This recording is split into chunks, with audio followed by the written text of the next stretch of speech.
రాజీనామా చేయాలి దానికి. అది తప్పు అయితే ఏంటిది? దుర్మార్గం, అన్యాయం, అక్రమం జరుగుతూ ఉంది.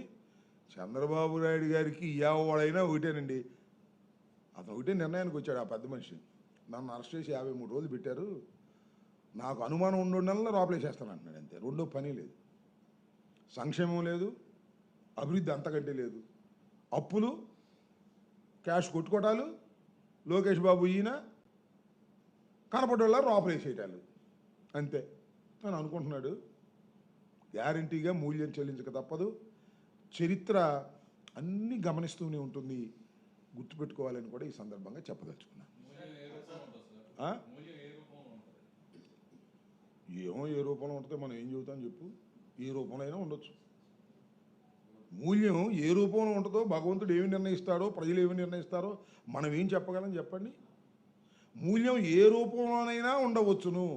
దుర్మార్గం చేసిన వాడికి, అన్యాయం చేసిన వాడికి, అబద్ధాల కోరుకి, ప్రజల్ని మోసం చేసిన వాడికి, ఎన్నికల ముందు అరచేతిలో వైకుంఠం చూపించి ఎన్నికల తర్వాత నరకం చూపించే వ్యక్తికి మూల్యం ఏ రూపాన భగవంతుడు ఇస్తాడో మనం చెప్పలేము.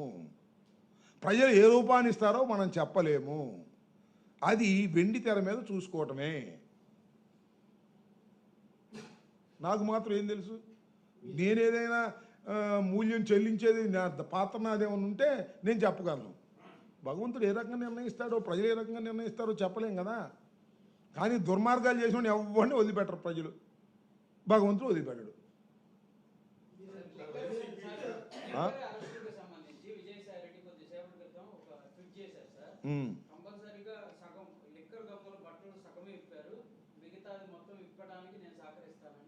అంటే ఆయన కూడా ఇప్పేస్తే మొత్తం ఇప్పేసి ఉంటుంది. ఆయన కూడా ఇప్పేస్తే సగం ఆయన సగం అయి ఉంటుంది. ఏదో పిచ్చి ఏదేదో మాట్లాడుతుంటాడే. ఇప్పుడు పార్టీ నుంచి బయటికి వెళ్ళిన పెద్ద మనిషి ఆయన. పార్టీ నుంచి బయటికి వెళ్ళిన తర్వాత మా మీద బురద చల్లడానికి సిద్ధించుకున్నాడు. చంద్రబాబు చేతిలోకి వెళ్ళిపోయాడు. ఏముంది దానిలో? ఏదైనా మాట్లాడతాడు. అలాంటి వాటికి ఏం సమాధానం చెబుతాం అడ్డుగోలుగా మాట్లాడే వాళ్ళకి? మా పార్టీ నుంచి బయటికి వెళ్ళిపోయాడుగా. ఇక మా పార్టీ మీద బురద చల్లే కార్యక్రమం చేస్తున్నాడు.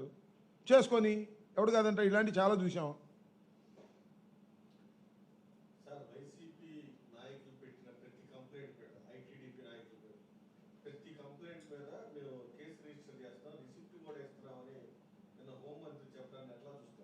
నాకేసే ఉందిగా. నేను 5 కంప్లైంట్లు ఇచ్చా, ఒక్కటి రిజిస్టర్ చేయలే. ఒక్కటి కోర్టుకి వెళ్ళా, హైకోర్టుకి, అప్పుడు 4 రిజిస్టర్ చేశారు. ఇంకోటి పెండింగ్లో ఉంది. ఇంకా 2 కంప్లైంట్స్ ఇచ్చా, ఇంతవరకు రిజిస్టర్ చేయలే. ఊరికే అసత్యాలు చెబితే ఎలాగో హోంమంత్రి గారు అసలు ఏమంటే ఏం జరుగుతుందో తెలుసా పోలీస్ స్టేషన్లో? బుస్ ఆయనకేం తెలియదు. నారా లోకేష్ నాయుడు చెబుతాడు. ఆమె డైరెక్షన్లో పనిచేస్తున్నారు, ఆయన డైరెక్షన్లో పనిచేస్తారు అందరూ. హోమ్ మినిస్టర్ గారికి ఏం లేదు, మైక్ ముందు పెట్టి మాట్లాడుతూ ఉంటుంది అంతే. ఆమెకి ఏమీ తెలియదు. ఏ కంప్లైంట్ని రిజిస్టర్ చేయటం లేదు. ఉదాహరణకి నేను ఇచ్చినటువంటి 5 కంప్లైంట్స్లో ఏది రిజిస్టర్ చేయకపోతే నేను హైకోర్టును ఆశ్రయిస్తే హైకోర్టులో బెంచ్కి వచ్చే ముందు 4 కేసులు రిజిస్టర్ చేశారు, 1 కేసు రిజిస్టర్ చేయలేదు. అది కూడా కోర్టులో వాదనలకి ఉంది. రేపు 30వ తారీఖున ఉంది. కోర్టు వారు ఏమి నిర్ణయిస్తారో దాని ప్రకారం ముందుకు నడుస్తాం. అందువల్ల వైసీపీ ఇచ్చినటువంటి కంప్లైంట్స్ను పక్కన పెడుతున్నారు. తెలుగుదేశం పార్టీ వాళ్ళు ఇచ్చిన కంప్లైంట్స్ని రిజిస్టర్ చేస్తున్నారు. తెలుగుదేశం పార్టీ ఇచ్చిన కంప్లైంట్స్ అంటే వాళ్ళే ఇప్పిస్తారు. చంద్రబాబు నాయుడు గారు, లేదు మన లోకేష్ గారు, లేదు హోంమంత్రి గారు, ఏ అశోక్ ఒక కంప్లైంట్ ఇవ్వు అంబటి రాంబాబు మీద, పలానా ఎస్ఐకి ఫోన్ చేసి అంబటి రాంబాబు మీద ఆయన కంప్లైంట్ ఇస్తాడు, రిజిస్టర్ చేసి సాయంత్రాన్ని పట్టుకురా. అది కూడా తెల్లారగట్టు పట్టుకురా. తెల్లారగట్టు పట్టుకొస్తే మళ్ళీ తెల్లారి గంటల లోపల కోర్టులో హాజరుపరచవచ్చు. పబ్లిక్ కోర్టులో కంటే రాత్రిపూట మ్యాజిస్ట్రేట్ ఇంటికి తీసుకెళ్ళి హాజరు పెట్టవచ్చు. ఆ రకంగా ప్లాన్ చేస్తున్నారు. మీరు చూసారా? గోరంట్ల మాధవన్ ఒకరిని, మొన్న కృష్ణవేణిని ఒకరిని, వీళ్ళిద్దరిని పబ్లిక్ కోర్టులో ప్రొడ్యూస్ చేశారు. కరోనందరినీ మ్యాజిస్ట్రేట్ గారి ఇంటి దగ్గరే ఆ టైం ఫిక్స్ చేస్తున్నారు. అంటే గుట్టు చప్పుడు కాకుండా, నిరసన బయటికి రాకుండా కోర్టు హాల్ నిండిపోయింది. మొన్న మీరు చూసారో లేదో? చూసారా? గోరంట్ల మాధవని కోర్టు దగ్గరికి తీసుకొచ్చినప్పుడు కోర్టు హాల్ కిక్కిరిసిపోయింది న్యాయవాదులతో, మా న్యాయవాదులతో. మా న్యాయవాదులు సో యాక్టివ్, చంద్రబాబు నాయుడు గారి దయ వల్ల కేసులు పెడుతున్నారు, మా వాళ్ళు కోర్టులు వేసుకుంటున్నారు, కోర్టుకు వెళ్తున్నారు, ఆర్గ్యూ చేస్తున్నారు, రిలీఫ్స్ తీసుకొస్తున్నారు, ఒకరోజు అటు ఇటు పోలీస్ కస్టడీ అని పెడతారు. ఏందో మరి నాకు అర్థం కాల. సోషల్ మీడియా కేసులో కూడా పోలీస్ కస్టడీ అని పెడితే బెయిల్ కొన్నాళ్ళు లాగొచ్చని, ఎక్కువ కాలం నిర్బంధంలో ఉంచొచ్చు అనేది బాబు గారి ఆలోచన. 53 రోజుల లోపల ఎవరికి బెయిల్ రాకూడదని ఆయన ఉద్దేశం. ఎందుకంటే ఆయన 53 రోజులు ఉన్నాడు కదా, అందుకని 53 రోజుల లోపల ఎవరికి బెయిల్ రాకూడదని ఆయన ఉద్దేశం.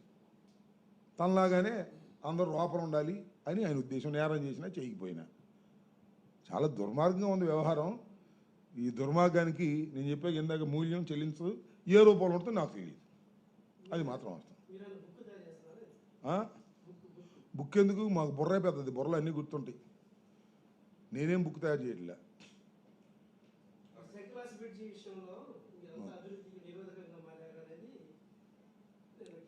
సరే, ఇప్పుడు దాని మీద చాలా చర్చ చేసాం, చాలా మాట్లాడాం.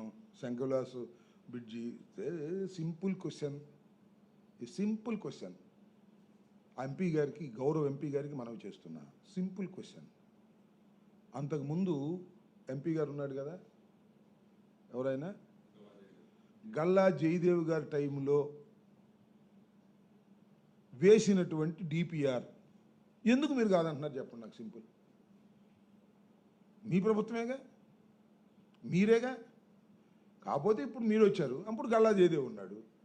స్పీకర్ గారు అప్పుడు ఆర్ఎన్బి మినిస్టర్గా ఉన్నాడు. 2 అండర్ పాసులు, పైన ఐకానిక్ బ్రిడ్జి, 167 కోట్లు అని ఎందుకు